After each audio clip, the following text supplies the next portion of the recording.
Welcome back. If you enjoy these mysterious tales, please subscribe and drop a like. Got any thoughts or ideas for future stories?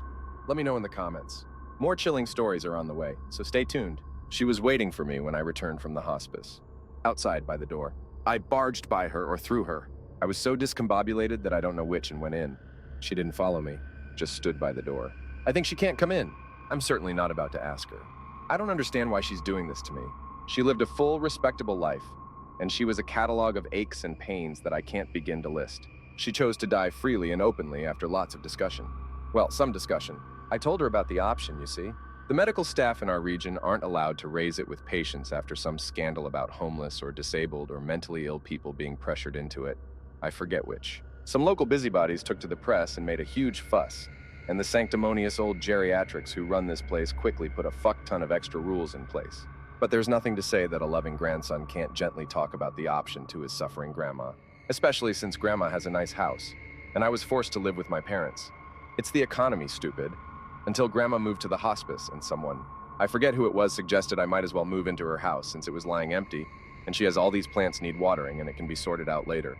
Oh yes, it will be sorted out. It's later now. And I put the plants out by the pavement the second day. I don't have time to waste on plants. They were dying anyway. All those creepy, long, yellowing stalks brushing against me wherever I turned. The night before her death, before she chose to die, please let's not forget that. One of them caught at me when I got up to pee. Jesus Christ, I don't think I ever screamed so loudly. I'm surprised the neighbors didn't call the police. Yeah, they were out on the pavement that morning. Ugly things. Anyway, I had the conversation with Grandma. Grandma looked at me as I told her, her eyes bright and unclouded. She was wearing a very pretty lacy blue nightgown. It looked expensive and ancient. Thank you, Nicholas, she said deliberately. I didn't tell her about the plants, and she didn't ask. Mom told me about her decision later that day, struggling to hold back tears. She wants us all there, Nicholas, singing her favorite song, Auld Lang Syne. I resisted the urge to roll my eyes at the attention-seeking old bag. I showed up. We all stood around the bed.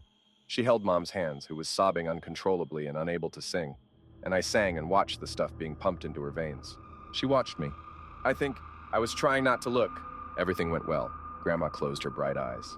I was out of there. My parents agreed I could stay in her house until we sort things out. Honestly, I don't think they enjoyed having me with them either.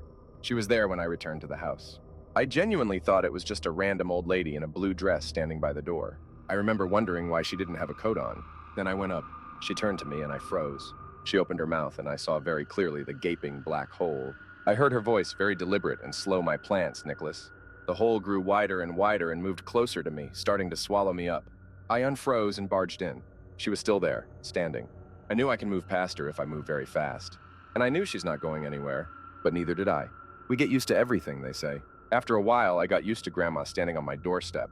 I got used to zipping through her as she opened her horrible mouth to cry out about her plants. I am thankful she can't actually come into the house. Sometimes I feel trailing, yellowing leaves brush against my skin as I move through the house.